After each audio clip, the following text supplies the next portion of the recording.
Well, here we are, y'all. It's the end of the year. Can you believe it? Must be time for me to name my album of the year, which was no small task because here in 2024, it's been a fantastic year for Christian rock and metal albums. It was a tough choice. But I'll quickly run you through the top 10 albums that made my list and ultimately which one I named my 2024 album of the year. Stick with me, it's all coming right up.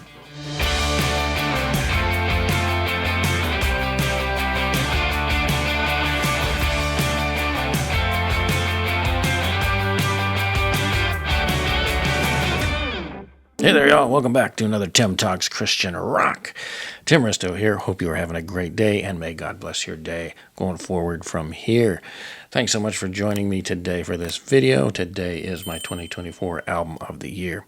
That always sounds so intimidating and so grand, right? Anytime anybody names their album of the year. And yet, it's also such a subjective exercise, right? Because what I prefer, you may not prefer. You may have a totally different choice for album of the year. But it does kind of capture, that album that speaks to you, in this case me, the most at this point here at year's end. One that I've listened to over and over again, one that I've really enjoyed, one that still just hangs with me, both in terms of the music and the message. And that's really what this is all about.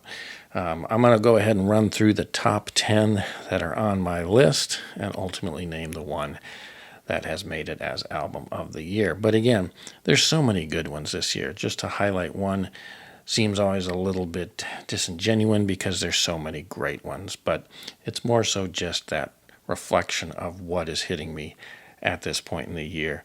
One that I think is kind of a standout. But any one of these really would be great albums to put in that category. So without further ado, I'll run you through my top 10, just briefly talk about each one, list why I think it's in the top 10, and then end up the video with naming my 2024 album of the year. So without further ado, let's get going, y'all. All right, I'm going to go through this top 10 list rather quickly. I'm going to go not in any ranking order, but in order of release date. So I'll start with the one on my list that was released earliest in the year and end up with the one that was released latest in the year. And I'll just highlight kind of quickly on each one of these why they made my top 10 list. Okay, so let's hit it off with the first album. All right, first up, released on March 22nd of this year was White Cross, Fear No Evil. For those of you that have seen my review of this album, you know what I think of this. The incredible guitar work by Rex Carroll, back in true form. His songwriting is phenomenal. I love the vocals by the new vocalist David Roberts. Of course, the contributions by Michael Fagan and Benny Ramos. Just an entirely great band effort. This album rocks. And it's just got great songwriting, great music, great vocals. Everything about this album just is top notch. I love it. Fantastic album. Really a good rocker. And feels like White Cross is back. So this is a strong contender, obviously, for album of the year. Love this album. All right, next up, released on March 29th of this year, is All for the King's third album, Darkest Before the Dawn. This band is new to me. First time I've actually listened to them was this album, and boy, is it good. It is a Swedish melodic heavy metal band that has put out some really good stuff on this album. It has, let me see here what the rundown is real quick. Don't know these guys real well, but it has Richard Hoek-Tecke on vocals, Eric Tilling on guitars, Andreas Alof on bass, and Anders Kollerfors on drums. But it also features guest vocals by Ulf Christensen from Jerusalem on the Seventh Seal track, which I think is the one that starts off this album here. Second track, actually. Anyway, this is just a phenomenal album. It's modern sounding, but also got a little classic vibe to it, especially when you have Ulf Christensen in there.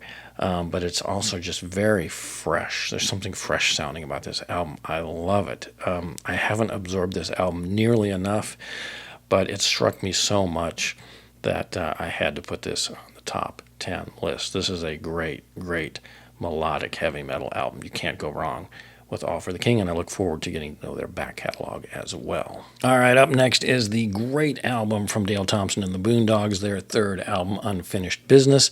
They actually have a fourth album coming out very soon. But this one is just a phenomenal album, 15 tracks of great blues.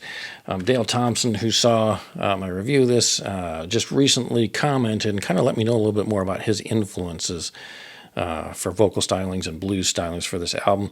And he mentioned Tom Waits and Howlin' Wolf as two of his primary influences. And I can really definitely detect that as I listen to the album again in his vocal leanings and the blues stylings of it. Just great stuff. This album is my favorite. If you've seen my review, I've spoken highly of it. My favorite of the Boondogs albums. Just a great, great album. You cannot go wrong with that. And even at 15 tracks, it is not overstuffed. It is just a joy to listen to. Great stuff. Next up, released on June 7th of this year, was Stryper's To Hell with the Amps, their unplugged, quote-unquote, acoustic album. If you've seen my review of this, you know that I love this one a great deal as well. I think it was well worth the wait. This is actually Stryper's first ever acoustic or unplugged album, I should say. And, it was well worth the wait. This is such a good album. I love it a great deal. The song selection is good. The reinterpretations of these songs are really great. Just a wonderful, wonderful album.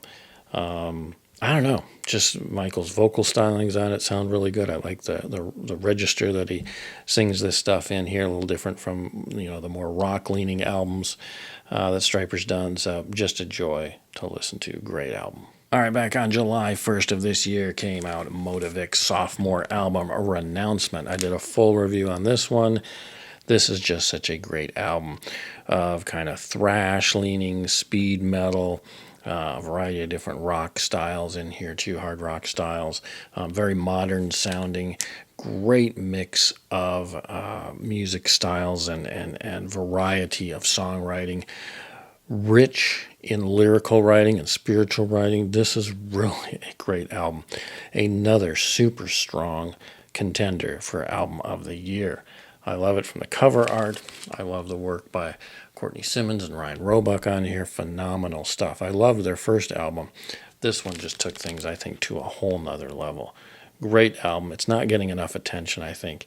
It's a really strong effort. All right, next up, and released on July 19th of this year, I don't have a physical copy of. I've only got a digital copy of, so I'll put the album art up on screen here, is Human Code's first debut album, Break the Silence. Phenomenal album. Human Code is made up of vocalist Michael Drive, formerly Michael Lee of Barren Cross, guitarist George Ochoa of Worldview, Deliverance, and Recon, also drummer Terry Russell from Holy Soldier, and bassist Todd Libby of Worldview. This album is really good. It took me a few listens to kind of get into it a little bit more, but I really love the kind of melodic metal style of it. It's got a very modern sound to it. It's really a great album. You got to kind of keep listening to it, and I think it grows on you more and more. It's another one of these albums that made my top 10 list that I was described as just very fresh sounding. It's refreshing. It's great to have, Michael Drive back, and it's great to have George Ochoa in the mix here as well and back. But it still comes across as very fresh sounding. I love that. It's great to have things like that have some familiarity to them in the vocals and guitar work, and yet also just sound refreshingly new and different. Great stuff. August 30th brought us the return of Saint with Immortalizer. Just an incredible album of hard rock and metal. This is such a winner. Saint has been on a run of great albums since The Calf in particular here in more recent history. The Calf, Heaven Fell, and now Immortalizer. Great stuff. This one, to me, is so solid from the cover art to every song on it. And it rocks. And it's just got a hard metal sound. There aren't really ballads on this. It's just great. Hard rock, heavy metal. It's Saint, and I love him. September 13th of this year brought us Stryper's second album of the year, but their first hard rocking album, since the other one was an acoustic one. When We Were Kings came out, and there is no doubt that this continues, in my opinion, Stryper's run of great albums. I think it's a little subtly different from their other more recent albums. Just a slight change, a slight slowing down perhaps in tempo and style. But I like it. I do think this is Michael Sweet's strongest writing on recent albums. It's just really good lyrically and spiritually. It's very good. Strong album. But some great music on here as well, too. I love it. Stryper's still around, and they're still as strong as ever. All right, next up is another album that I don't own a physical copy of yet, but I only have on digital, and that is The Braves' Carnival of Sins. This is another kind of fresh-sounding album, maybe not as hard rocking in some areas as maybe I would prefer, but still an excellent album. You know, the Brave kind of are in their revised phase of life, I guess you could say, starting in 2021 with Evie's Little Garden, which is still kind of the pinnacle I think many fans have for the new, revamped the Brave. In 2022, they came back with Gravedigger, and now they have Carnival of Sins here in 2024. All good stuff, really. And I think this album is a strong one, refreshingly different in some ways, while also still being consistent with this new era of the Brave. Good stuff, strong album, had to be on the top 10 because I'm so glad to have the Brave still around recording stuff and producing some really unique and good albums. All right, and then last but not least, on November 1st, dropped Skillet's new album, Revolution. Have not been a huge Skillet fan in recent years. I still go back to having followed them from their first album in '96, that album cover with the Skillet on the cover. I loved that album. I followed them through, I think, about 2001's Alien Youth. Loved a lot of that 90s grunge kind of sound that Skillet had then. Those are still some of my favorite albums. Then I think they kind of broke out again with like Comatose and Awake and some of those, little revamped version of the band that pretty much has carried on since. John Cooper, of course, has been a part of it from pretty much the beginning, I believe, but just in a more prominent role, and obviously has been very, very visible with the band and in public speaking, speaking out in terms of the Christian music industry and politics and things like that. His faith life, a lot of great stuff that he has been vocal about. But I just haven't followed them a lot since those early days, but I did pick up Revolution, and I got to tell you, I do like this album a lot. It's got, again, a very modern sound to it, probably kind of, a little overproduced, and yet this one just strikes all the right vibes. Great album, great to have Skillet back, still recording and producing some really good music. It's got kind of a hard modern sound to it, and I love that. And Cooper's vocals are great, some of the female vocals are great. It's a great album. Love it. All right, so there's a quick rundown of my top 10.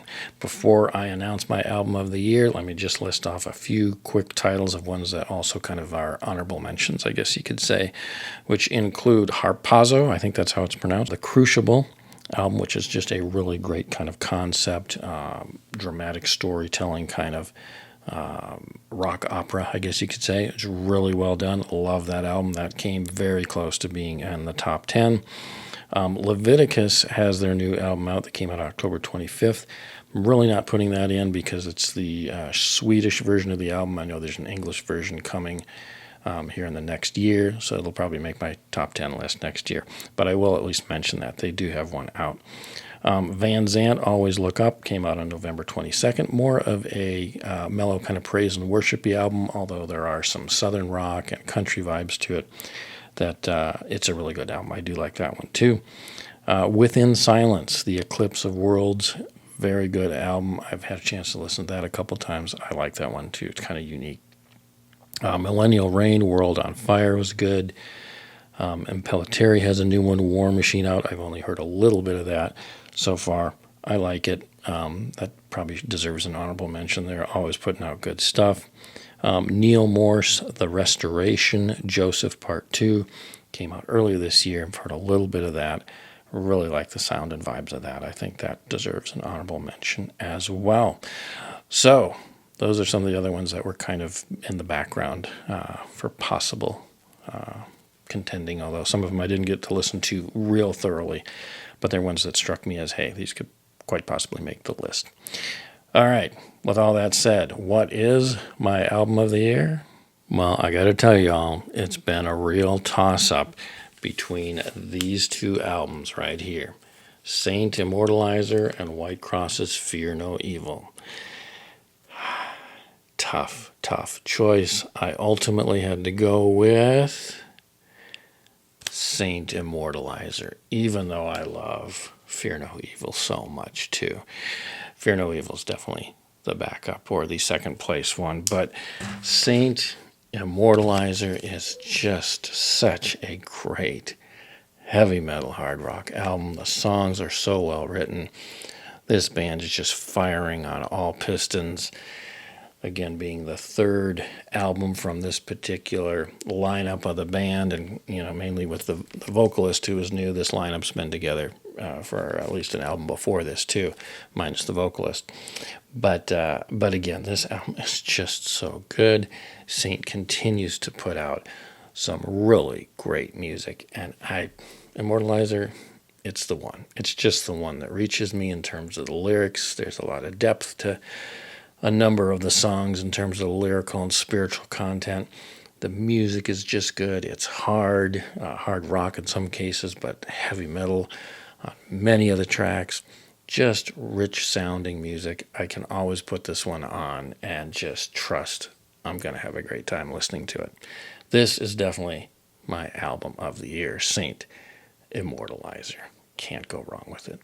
So there you go, y'all. That is my rundown of my top 10 and ultimately naming Saint as my album of the year. What do you all think? Do you agree with my selection? Do you disagree? Let me know your thoughts down in the comments below. Also, which one would you pick as your album of the year for 2024? Would love to hear your selections, your thoughts. There's really no wrong answer. Again, there's just been so much great stuff this year. It's made it really tough even to come up with a top 10. But to ultimately name album of the year, it's tough. But all of these are great albums, great music, great, ministers of music, ministers of God's grace, preaching through music behind these albums, behind these artists and these bands. So great stuff. Anyway, y'all, that's what I got for today. That pretty much closes out the year for Tim Talks Christian Rock. I might have another random video in here yet, but otherwise I'll see you in the new year in 2025 with a fresh slate of all sorts of new videos. First up, I will tell you, is coming a review of Iron Wrath's Master Storyteller album. I'm so excited to share that review with you all. So stay tuned for that in the new year. That's it, y'all. Have a great rest of your day. Go out and listen to some great Christian rock, and above all else, stay in God's Word. Blessings, y'all. Take care. Bye-bye.